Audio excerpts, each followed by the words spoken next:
आत्मा न पैदा होती है न मरती है, सिर्फ अपना शरीर बदलती है। ये तो आपने गीता में पढ़ा होगा, कई कथावाचकों के मुँह से आपने सुना होगा। लेकिन आत्मा होती क्या है, इसका सबका जो नज़रिया है समझने का वो अलग अलग होता है। सबकी जो डेफिनेशन है आत्मा से संबंधित ज्ञानी लोगों की, वो सबकी अलग अलग होती है। हमारे वेदों में भी काफ़ी बताया गया है इसके बारे में।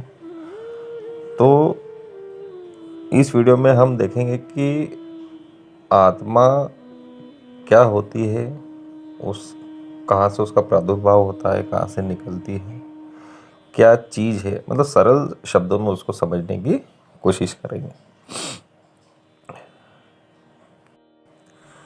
दोस्तों, अभी कुछ साल पहले ही जो फिजिक्स शाखा जो है, भौतिकी की शाखा जो होती साइंस के अंदर, तो उन्होंने ये खोज की है, अभी कुछ साल पहले ही की है, कि जो एनर्जी है वो हमेशा ऐसी ही रहती है, सिर्फ अपना आकार बदलती है। जो एनर्जी है वो स्थिर है। इस पूरे संसार में जितनी भी एनर्जी है वो स्थिर है। पावर की बात नहीं कर रहे, एनर्जी की बात कर रहे हैं। पावर एक अलग, शक्ति को बोलते पावर, एनर्जी की बात कर रहे हैं, है ना। तो ये खोज अभी की गई है वैज्ञानिकों द्वारा, लेकिन हमारे ऋषि मुनियों ने इसको काफ़ी पहले ही बता दिया था कि जो एनर्जी होती है, ऊर्जा, है ना, वो हमेशा स्थिर होती है। सिर्फ उसको अपना आकार बदलना होता है। वो जैसे स्थितिक ऊर्जा है आपकी, गतिज ऊर्जा में बदल जाती है। अगर आपने फिजिक्स पढ़ा हो, आपने भौतिकी पढ़ा हो, है ना, तो जो ऊर्जा होती है वो अपना आकार बदलती है। अभी किसी चीज़ में है तो अगले ही क्षण वो अपना आकार बदल के दूसरी चीज़ में चली जाएगी। ऊर्जा की बात कर रहे हैं, है ना। तो आत्मा की अगर हम बात करें कि आत्मा क्या है, तो आत्मा एक प्रकार की ऊर्जा ही है। ऊर्जा, है ना, ऊर्जा को बोलते हैं आत्मा। आत्मा का जो स्वरूप है वो ऊर्जा से निर्मित है, ऊर्जा से, एनर्जी से, ठीक है। अब ये ऊर्जा आई कहाँ से, है ना, और इसका काम क्या है। तो ऊर्जा का काम क्या होता है, संचालन करना, गति प्रदान करना। तो जीवन को जो गति प्रदान करती है ऊर्जा, उसे ही आत्मा कहा जाता है। इसका स्वरूप भी होता है, इसका शरीर भी होता है। शरीर क्यों होता है, शरीर इसलिए होता है क्योंकि किसी भी चीज़ को बांधने के लिए, उसका प्रयोग करने के लिए उसका बंधन बहुत ज़रूरी है। तो वो जो बंधन होता है उसी को ही ऊर्जा कहते हैं, उसी को ही शरीर कहते हैं। तो इसका जो शरीर होता है उसी को सूक्ष्म शरीर कहते हैं। सूक्ष्म शरीर और स्थूल शरीर, इस पर जो स्थूल शरीर है उस पर वीडियो बन गया, सूक्ष्म शरीर पर बनना बाकी है। लेकिन अभी हम बात कर रहे हैं कि जो आत्मा होती है उसका जो आवरण समझ लीजिए आप, है ना, उसका जो आवरण होता है उसी को ही सूक्ष्म शरीर कहते हैं। तो जो ऊर्जा है ना, सूक्ष्म शरीर के अंदर रहती है और वो भी वाइब्रेट करती है। वाइब्रेशन से सारी चीज़ें चल रही है, ये हम शुरुआत से कहते आ रहे हैं। तो वाइब्रेशन से सारी चीज़ें चल रही है। तो जो ऊर्जा है जो आपके शरीर के अंदर जो आत्मा के स्वरूप में रह रही है वो भी वाइब्रेट करती है। उसमें से भी तरंग दैर्घ्य निकलती है, मतलब उसमें से भी एनर्जी निकलती है, तरंग दैर्घ्य निकलती है, फ्रीक्वेंसी निकलती है, और वो भी प्रभावित करती है। अभी वो ऊर्जा आई कहाँ से, प्रश्न ये है ना। ऊर्जा बनी हुई है, तो आप इसको एक सरल शब्दों में समझ सकते हैं कि जैसे कि किसी भी चीज़ के अंदर बैटरी होती है। जैसे ना कोई खिलौना होता है, खिलौनों को चलाने के लिए बैटरी की ज़रूरत होती है। चाबी से भी चलते हैं कुछ खिलौने, तो ऊर्जा की ज़रूरत होती है किसी न किसी प्रकार की। अब हम एक बैटरी वाले खिलौनों को समझ सकते हैं। तो जो बैटरी वाला जो खिलौना होता है ना, बिल्कुल सरल भाषा में बता रहा हूँ मैं आपको। तो बैटरी वाला जो खिलौना होता है, तो खिलौना है शरीर हमारा, 5 प्रकार के तत्वों से बना हो। तो जो उसमें जो बैटरी लगी है, मतलब उसको संचालित जो करेगी, उसको चलाएगी, वो बैटरी ही आत्मा है। हमारे सबके शरीर के अंदर आत्मा होती है। पेड़ पौधों के अंदर जो भी जीवित चीज़ है ना, उन सब के अंदर आत्मा होती है, उसको संचालित कर रही है ना। तो जो प्राकृतिक रूप से संचालित होती है, ग्रोथ होता है, मतलब संचालित का मतलब है कि जीवन का जो निर्माण होता है और जीवन जो आगे बढ़ता है, ग्रोथ जो होता है लाइफ का, उसको बोलते हैं संचालन। तो वो जिस ऊर्जा से होता है, जिस एनर्जी से होता है ना, खिलौना और उसके बैटरी, शरीर और हमारी आत्मा, उसी को ही आत्मा कहते हैं। ठीक है, ये बिल्कुल सरल भाषा में मैंने आपको बताया है। डीप में जाएंगे इसके अंदर, काफ़ी बड़ा सब्जेक्ट है ये, काफ़ी इसमें चीज़ें लिखी गई है ज्ञानियों द्वारा, ऋषि मुनियों द्वारा, पर बिल्कुल सरल भाषा में आपको बताया है। और जो आत्मा होती है वो किस पदार्थ से बनी? पदार्थ से नहीं बनती है, वो ऊर्जा से बनती है। ऊर्जा आई कहाँ से? प्रश्न ये है। तो आपको ये समझ में आ जाएगा कि आत्मा होती क्या है। हमारे जो वेद पुराण है और जो एस्ट्रोलॉजी है, ज्योतिष है, उसके अंदर ये बताया गया है कि आत्मा का जो कारक होता है वो सूर्य होता है। ठीक है, यदि आप भृगु संहिता पढ़ेंगे, पाराशर स्मृति पढ़ेंगे, बहुत सारे जो उपनिषद है उसको पढ़ेंगे, तो उसमें यह बताया गया है कि जो आत्मा का कारक है वो सूर्य है। इसका मतलब कि जो सोर्स है उसका, है ना, सूर्य है। और सूर्य, हमारे जो सौर मंडल का केंद्र है सूर्य, वो ऊर्जा का कारक है। वहाँ से ऊर्जा चलती है और सारा सौर मंडल उसी से संचालित होता है ना। तो जो ऊर्जा सूर्य से निकली है, और सूर्य ऐसा नहीं जो सुबह हमें दिखाई देता है वो सूर्य नहीं, जो सूर्य वास्तव में है, मतलब कि जो दिन में 12 बजे, बिल्कुल करेक्ट 12 बजे जो उसकी जो पोजीशन होती है, उसकी ओरिजिनल पोजीशन होती है, वो जैसा दिखाई देता है बिल्कुल प्रकाशमान, वो ही सोर्स है ना। ये सूर्य आत्मा का स्रोत होता है। सूर्य से आत्मा निकलती है। सूर्य के कण समझ लीजिए, सूर्य का टुकड़ा समझ लीजिए, तो सभी के अंदर सूर्य का जो कण है वही आत्मा कहलाती है। हम ऐसा कह सकते हैं कि जो सूर्य का जो टुकड़ा सभी के अंदर है, जो प्रकाशमान है, वही आत्मा है। ठीक है, ये एक सिंपल सी थ्योरी है। अब दूसरी बात ये है कि सूर्य कौन सा, क्योंकि एक सूर्य तो है नहीं, करोड़ों प्रकार के सौर मंडल यहाँ पर हैं। जितने तारे दिखाई दे रहे हैं सब सौर मंडल है।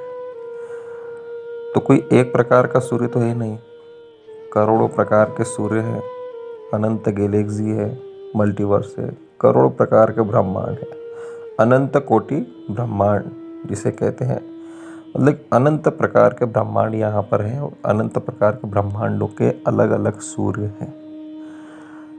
तो सभी प्रकार के जो सूर्य होते हैं, उनके जो टुकड़े रहते हैं, उनके जो कण होते हैं, क्योंकि वो भी स्पंदित होते हैं ना। स्पंदित का मतलब वाइब्रेट करते हैं, और उनके अंदर से भी तरंग दैर्घ्य निकलती है।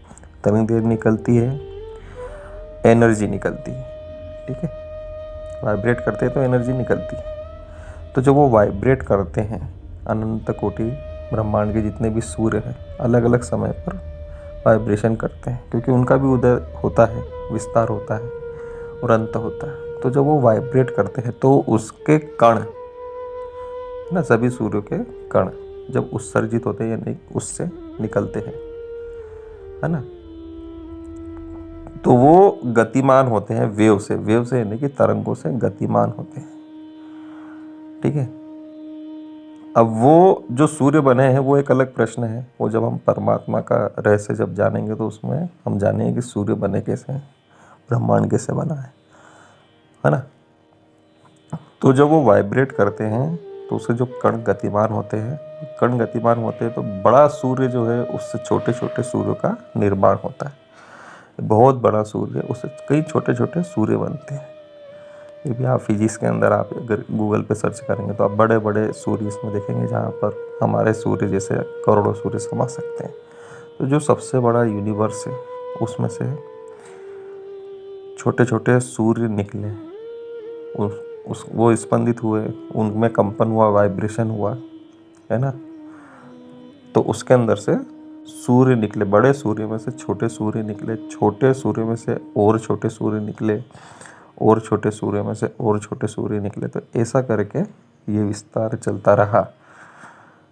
तो जो बिल्कुल अंतिम सूर्य जो निकला इसमें से, है ना, वो जब स्पंदित हुआ तो उसके जो कण निकले वही आत्मा है। ठीक है, वही आत्मा कहलाती है। एनर्जी रहती है उसमें, जीवन का संचालन करती है, और वही आत्मा कहलाती है। सूर्य का कण, आप ही समझ लीजिए, सूर्य का कण मतलब ये फोटोन की बात नहीं कर रहा हूँ मैं, एनर्जी की बात कर रहा हूँ मैं। उसकी जो एनर्जी वो, सूर्य की भी फ्रीक्वेंसी होती है, तरंग दैर्ध्य होती है। तो सबके सूर्य जो होते हैं उन सबके अलग अलग फ्रीक्वेंसी होती है। हमारे अंदर जो एनर्जी है, मतलब कि जिस सूर्य का कण है, ऐसा नहीं कि हमारे सौरमंडल के अंदर जो सूर्य है वही हमारे अंदर उसी का कण है, उसी की एनर्जी, ऐसा नहीं है। अलग अलग गैलेक्सी से आने वाले सूर्य के कणों की एनर्जी अलग अलग होती है। ये बात आप समझ लीजिए, है ना। अगर एक जैसी होती है, मान लो अगर एक जैसी है कि हमारे अंदर जो एनर्जी है वो इसी सूर्य की है जो हमको दिखाई देता है, तो सबकी पावर एक जैसी होती है। सबकी जो आत्मा है, सबकी पावर एक जैसी होती है, सबकी एनर्जी एक जैसी होती ना। सबकी एनर्जी एक जैसी होती तो सब एक जैसा जीवन जीते, एक जैसा काम करते, एक जैसी मृत्यु को प्राप्त होते। लेकिन ऐसा नहीं होता है, सबका जीवन अलग अलग होता है। तो अलग अलग क्यों होता है? उसका कारण यही है ना। उसका कारण ये है कि जो आत्मा प्रवेश करती है गर्भ के अंदर, वो जिस सूर्य से आई है उसकी एनर्जी क्या है, उसकी पावर क्या है। कला के अंदर इसको नापते हैं, है ना। कला बोलते हैं कि कितने कला की आत्मा है। जैसे राम जी हैं, है ना, तो 16 कला की उनकी आत्मा थी। कृष्ण जी है तो 18 कला की उनकी आत्मा थी। 18 कला ने उसकी पावर, है ना। पावर, आत्मा की पावर सबकी अलग अलग होती है, क्योंकि अलग अलग गैलेक्सी से आई है, अलग अलग सूर्य से आई है, मल्टीवर्स से आई है, यूनिवर्स से आई है, अलग अलग। बहुत बड़े बड़े सूर्य होते हैं, बहुत बड़े बड़े, करोड़ों सूर्य हमारे समाज है, इतने बड़े बड़े सूर्य होते हैं। तो उनका जब कण निकलता है, एनर्जी जब निकलती है, स्पंदित होते हैं, वाइब्रेशन होता है उसके अंदर, तो जो कण निकलते हैं वो अलग अलग ब्रह्मांडों में ट्रेवल करते जाते हैं। तो जो ट्रेवल करते हैं, जब उनको शरीर प्राप्त होता है, शरीर मिलता है, तो उसमें प्रवेश करते हैं। और वो क्यों करते हैं, कैसे करते हैं, कौन आदेश देता है, ये गतिमान कौन कर रहा है, ये जब परमात्मा का रहस्य जानेंगे, जब इन बातों पर विचार करेंगे। लेकिन शरीर के अंदर जो आत्मा का प्रवेश होता है वो अलग अलग गैलेक्सी से आती है। सूर्य के जो कण होते हैं वो अलग अलग, फोटोन की बात नहीं कर रहे हैं ना, फोटोन मत समझना उसको। जो उसका एनर्जी का जो कण है ना, वो उसकी बात कर रहे हैं। तो जो वो वहाँ से चलते हैं, वाइब्रेशन के द्वारा चलते हैं, है ना, तरंग दैर्ध्य उत्पन्न करते हुए चलते हैं वो भी। ठीक है, वो तरंग दैर्ध्य लेकर चलते हैं, और वही तरंग दैर्ध्य, है ना, फ्रीक्वेंसी लेकर ही वो शरीर में प्रवेश करते हैं। तो शरीर में प्रवेश करते हैं तो जो मृत शरीर है, एक शरीर है, खिलौना है, उसमें बैटरी लगा दी तो वो चलने लग जाएगा। वैसे ही शरीर बनता है, उसके अंदर जैसे ही आत्मा प्रवेश करती है, ठीक है, वो संचालित होने लग जाता है, गति आ जाती है उसमें। वो पैदा होता है, फिर बड़ा होता है, ज्ञान प्राप्त करता है, जीवन में आगे बढ़ता है, मृत्यु को प्राप्त होता है। ठीक है, तो जो एनर्जी है, करोड़ों सूर्य की एनर्जी है, करोड़ों सूर्य की अलग अलग एनर्जी होती है, अलग अलग पावर होती है। जैसे मान लीजिए कि हम लाइट के बल्ब की बात करते हैं ना, तो 0 वाट का होता है, 100 वाट का होता है, 1000 वाट का होता है, 2000 वाट का होता है। तो ये एनर्जी है उसके चमकने की पावर, है ना, चमकने की शक्ति। तो वैसे ही आत्मा की भी अलग अलग शक्ति होती है।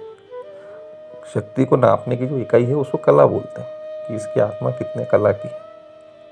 11 कला की, 1 कला की, 2 कला की, अलग अलग पावर होती है। किसी की आत्मा बहुत पावरफुल होती है ना। किसी की आत्मा बहुत पावरफुल होती है। कृष्ण जी है, राम जी है, महावीर स्वामी है, गुरु नानक है, इनकी आत्माएं काफ़ी पावरफुल है ना। तो पावरफुल आत्मा जो रहती है वो शरीर प्राप्त करती है। शरीर का मैटर हमने पिछले वीडियो में समझ लिया था, शरीर का निर्माण कैसे होता है और उसके वाइब्रेशन कैसे निकलते हैं, है ना, फ्रीक्वेंसी कैसे जनरेट होती है उसकी। वैसे ही आत्मा जब प्रवेश करती है सूर्य से किसी दूसरे सूर्य के, आपके अंदर जो आत्मा है वो किसी दूसरे सूर्य की भी हो सकती है, किसी दूसरे सौर मंडल से आए हुए जो सूर्य के कण है उससे आपकी आत्मा बन सकती है। तो वही सोर्स है आपका, ठीक है। और उसका स्वयं का वाइब्रेशन होता है, उसकी स्वयं की फ्रीक्वेंसी होती है। जो उस सूर्य की फ्रीक्वेंसी है आप उसी के कण हैं, वही फ्रीक्वेंसी आपकी है, ठीक है। तो शरीर 5 प्रकार के तत्वों से निर्मित, आत्मा सूर्य से निर्मित। ये सूर्य नहीं, बहुत सारे सूर्य, किसी भी सूर्य से हो सकती है। सूर्य से निर्मित शरीर की फ्रीक्वेंसी, आत्मा की फ्रीक्वेंसी, ये दोनों मैच होती है ना। किस शरीर में किस आत्मा को प्रवेश करना है ये एक अलग थ्योरी है, लेकिन मैं अभी आपको बेसिक चीज़ बता रहा हूँ कि फ्रीक्वेंसी बनती कैसे है, आपकी जो फ्रीक्वेंसी का निर्माण होता है वो कैसे होता है। शरीर की फ्रीक्वेंसी आपकी, इसके साथ में आपकी आत्मा की फ्रीक्वेंसी, ये दोनों चीज़ों का जो कॉम्बिनेशन होता है और उसके बाद में जो चीज़ निकलती है आपके शरीर में से, जो वाइब्रेशन होते हैं, जो फ्रीक्वेंसी बनती है, तरंगें बनती है, वही आपकी फ्रीक्वेंसी कहलाती है, जो दूसरों को प्रभावित करती है और आपको प्रभावित करती है, ठीक है। अब आत्मा का जो सब्जेक्ट है वो इतना बड़ा है, इतना विशाल है कि उसको आप 15-20 मिनट में, 1 घंटे में आप समझ नहीं सकते हैं। उसके लिए उसको समझने के लिए आत्मा क्या है, उसके लिए आपको काफ़ी ध्यान की और योग की भी ज़रूरत पड़ती है, ज्ञान की भी ज़रूरत पड़ती है। तो आपको सिर्फ बहुत बेसिक चीज़ें मैं आपको बता रहा हूँ। जो ज्ञानी पुरुष हैं उनके लिए ये चीज़ें कोई मायने नहीं रखती, जो वाकई में परम ज्ञान को जानते हैं उनके लिए ये चीज़ें कोई मायने नहीं रखती है। बहुत बेसिक चीज़ बता रहा हूँ मैं आपको। आत्मा आई कहाँ से, क्या बोलते हैं उसको, ये बहुत बेसिक और बिल्कुल सरल शब्दों में ये बताया जा रहा है आपको। तो आत्मा आप समझ गए, उसकी फ्रीक्वेंसी समझ गए। सूर्य से निकलती है आत्मा, अलग अलग सूर्य के ट्रेवल करती है, ट्रेवल करके शरीर प्राप्त करती है ना। तो ये जन्म होता है बच्चे का, तो उसमें आत्मा का प्रवेश होता है। उस समय गर्भधारण का जो संस्कार होता है उसके बाद में उसमें आत्मा का प्रवेश होता है। और फिर जब मृत्यु होती है तो वह आत्मा शरीर को छोड़ देती है, ठीक है। तो कहाँ जाती है, छोड़ देती है तो कहाँ जाती है। तो अब इसका एक रहस्य, वो मृत्यु का रहस्य जब हमारा एपिसोड बनेगा उसमें हम पूरा इसमें विस्तार से बताएंगे आपको। लेकिन जब अभी थोड़े मोटे तौर पे ये समझ लेते हैं कि जब प्रवेश होता है तो बच्चा जन्म लेता है और उसके बाद में उसकी ग्रोथ होती है, जीवन संचालन होता है, मृत्यु होती है, तो वो आत्मा उसमें से निकल जाती है, उसका जो शरीर है उसमें से वो निकल जाती है। और निकल कर कहाँ जाती है, वो ट्रेवल करती है और हो सकता है कि वो किसी दूसरे सौर मंडल में जाती हो या इसी सौर मंडल में कर्म बंधन के कारण वापस से जन्म लेती है। दोनों पॉसिबिलिटी इसके अंदर होती है। या हमारी पृथ्वी तो ऐसी अनंत पृथ्वियाँ हैं, हमको पता नहीं है ना। तो अनंत पृथ्वियाँ हैं, तो जो आत्मा जो ट्रेवल कर रही है वो, मुझे ऐसा लगता है ना, वाइब्रेशन हुआ सूर्य में किसी दूसरे सूर्य में वाइब्रेशन हुआ, काफ़ी पावरफुल सूर्य में वाइब्रेशन हुआ, उसका कण निकला, आत्मा निकली उसमें से, वो उसके सबसे पहले सबसे नज़दीकी सौरमंडल की धरती पे जाएगी, है ना। दूसरे ग्रह पर भी जा सकती है, फिर उसके बाद में उससे दूर जाएगी, पहले उससे दूर जाती है, उससे जितनी दूर जा सकती है उतनी दूर जाती है। तरंग देर आप समझते हैं, तरंग देर का मतलब क्या होता है, फ्रीक्वेंसी। इसमें अप होता है और डाउन होता है, उसको फ्रीक्वेंसी बोलते हैं। जैसे जो आपने मॉनिटर देखा होगा जो अस्पतालों में लगा रहता है, जिसके अंदर लाइफ का बताते हैं, तो उसमें अप भी जाता है डाउन भी जाता है। तो जो अप रहता है वो डाउन रहता है, उसका जो कॉम्बिनेशन होता है वो इसको फ्रीक्वेंसी बोलते हैं, ठीक है। ग्राफ जिसको बोलते हैं अप और डाउन, जितना अप जाता है उतना डाउन जाता है, उसको फ्रीक्वेंसी बोलते हैं। यही जीवन का संचालन करते हैं। तो जो कण है वो जब सबसे दूर जाता है, ठीक है, जो कण है, सूर्य का कण है, वो जब उससे सबसे दूर जाता है, जब तक वो ट्रेवल करता है इस सौर मंडल में, फिर उससे अगले सौर मंडल में, उसके अगले सौर मंडल में, उसके अगले सौर मंडल में, उसकी जो जहाँ जहाँ पर भी जीवन है, जैसा जैसा भी जीवन है, हम कुछ भी नहीं जानते, काफ़ी बड़ा, बहुत बड़ा ब्रह्मांड है, यूनिवर्स बहुत बड़ा है, तो इसमें अलग अलग सौर मंडल है। तो जो कण है सूर्य का, जिस सूर्य से निकला है, वो उसके पास वाले सौर मंडल में जाता है, फिर उसके अगले सौर मंडल में जाता है, ऊपर अब जा रहा है ना, वाइब्रेशंस अब जाता है, फिर डाउन जाता है, तो और दूर जाएगा, और दूर जाएगा, एक उसकी पराकाष्ठा है, वहाँ पर तक जाएगा, अंतिम पृथ्वी पर वो जन्म लेगा, वो कण एनर्जी वहाँ तक जाएगी, और उसके बाद में वो रिवर्स होती है, नीचे आता है ना, जैसे ग्राफ नीचे आता है, वैसे वो रिवर्स आता है। तो वो जब रिवर्स आता है, तो जो सोर्स है वो वहाँ तक, उसके पास तक वापस आता है, ठीक है, और फिर वो नीचे जाता है, यानी कि फिर दूसरे ब्रह्मांड में ट्रेवल करता है, फिर ऊपर आता है, मतलब कि ऊपर जाता है अलग अलग ब्रह्मांडों के द्वारा, अलग अलग ब्रह्मांडों से होके नीचे आता है, जो सोर्स है वहाँ तक वापस आता है रिवर्स, उसके बाद में फिर नीचे की साइड में जाता है, अलग अलग ब्रह्मांडों फिर ट्रेवल करता है, फिर वापस ऊपर आता है, अपने सोर्स के पास में वापस आता है ना। तो यही वाइब्रेशन है। तो जो सूर्य है, अलग अलग जगह के अलग अलग जो सूर्य होते हैं, वो जो वाइब्रेट करते हैं, उनके जो कण निकलते हैं, कण यानी आत्मा जो निकलती है, आत्मा अनंत करोड़ों आत्माएं जो निकलती है, अलग अलग पावर की, अलग अलग गैलेक्सी से आती है, तो अलग अलग पावर की होती है।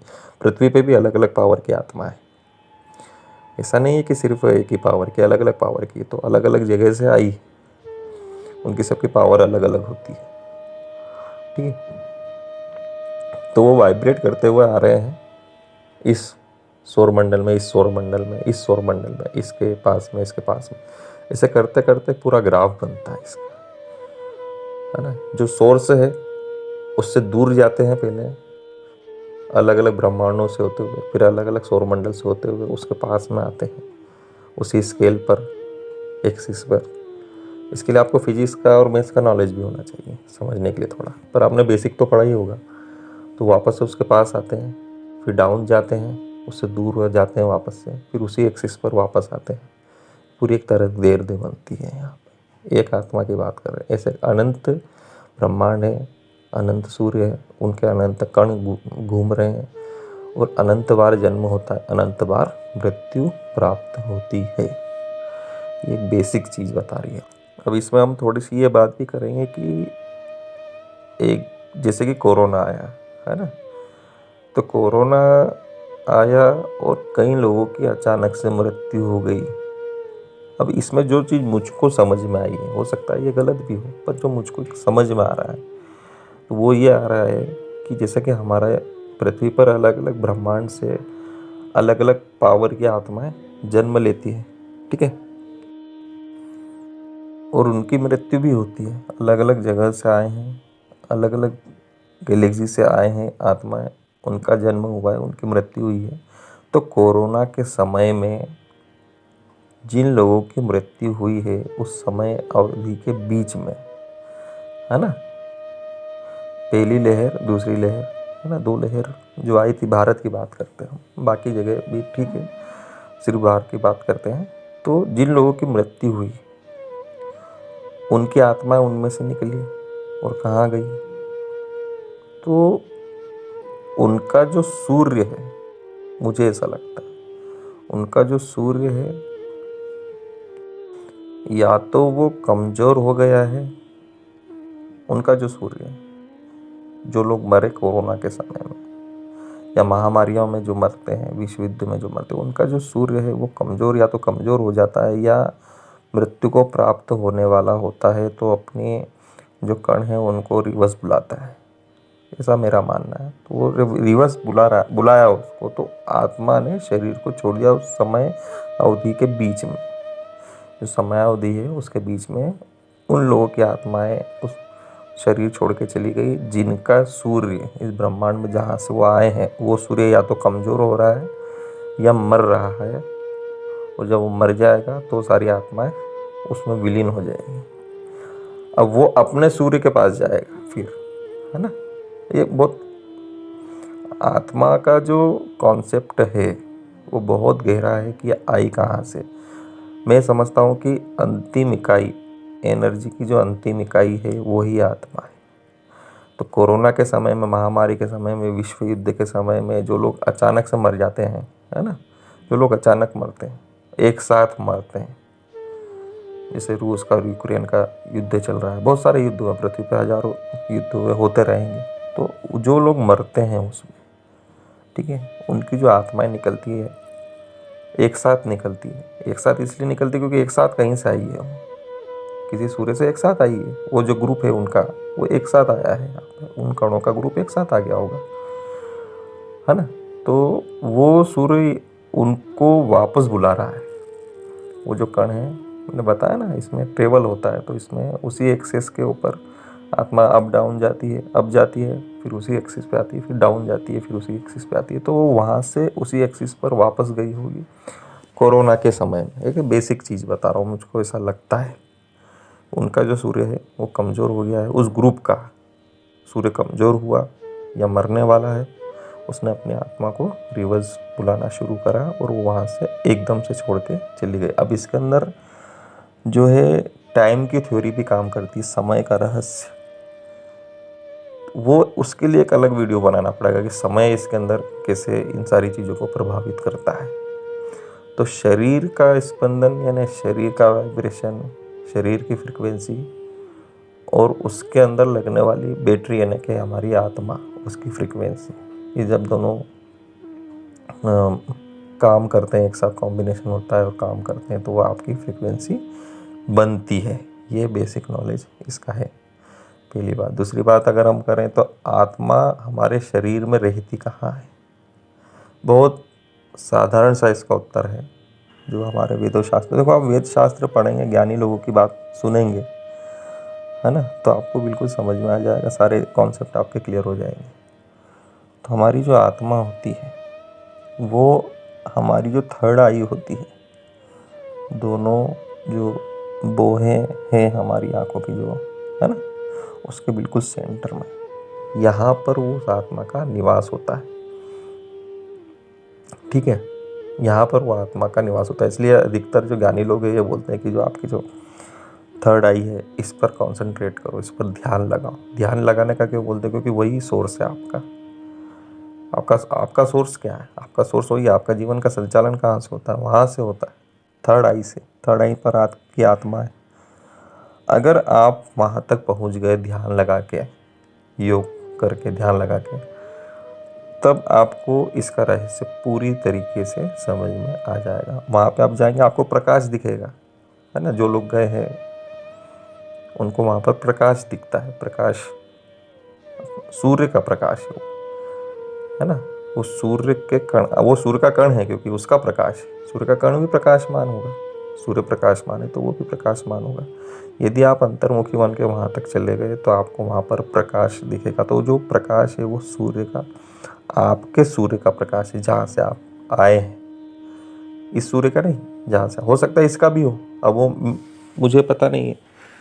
आपका सूर्य अलग हो सकता है, मेरा सूर्य अलग हो सकता है ना। तो आपको ध्यान लगा के वहाँ पर ध्यान लगाना पड़ेगा। योग ध्यान करके आपको वहाँ तक पहुँचना पड़ेगा। अंतर्मुखी होके आपको वहाँ तक पहुँचना पड़ेगा। आप वहाँ तक पहुँचेंगे तो आपको आप अपने सोर्स तक पहुँचेंगे कि आपकी जो आत्मा है, पहले वहाँ तक पहुँचेंगे तो ये आत्मा किस सूर्य का कण है उसके सोर्स तक पहुँचेंगे। ठीक है, और उस सोर्स तक पहुँचने के बाद में उस सोर्स के भी सोर्स तक आपको पहुँचना है, फिर उस सोर्स के भी सोर्स तक आपको पहुँचना है जहाँ से ये चीज़ें चल रही है, जो बिल्कुल जो मतलब कि का आधार है। इन सभी का जो आधार है वो क्या है? वो जो मेन सोर्स है, परम परम परम, जो ईश्वर बोलते हैं जिसको, परम ईश्वर, परम परम परम ईश्वर, सौर मंडल, गैलेक्सी, यूनिवर्स, मल्टीवर्स, इन सब का क्रिएटर, रचयिता, आपकी आत्मा का रचयिता कौन है?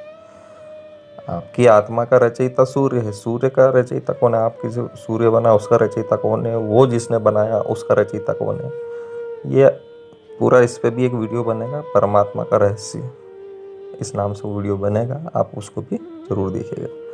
तो कुल मिलाकर यहाँ पर आप समझ गए होंगे कि आत्मा का जो स्वरूप है वो कैसा होता है, कहाँ से आती है, कहाँ जाती है, वाइब्रेशन होता है। तो शरीर का वाइब्रेशन और आत्मा का वाइब्रेशन आपका वाइब्रेशन बनाते हैं, आपकी फ्रीक्वेंसी का निर्माण करते हैं।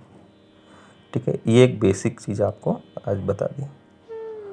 दोस्तों वीडियो काफ़ी बड़ा हो गया। यदि आपका इससे संबंधित कोई सा प्रश्न है तो आप हमसे कमेंट में पूछ सकते हैं, कोशिश करेंगे कि उसका उत्तर आपको दिया जाए। धन्यवाद।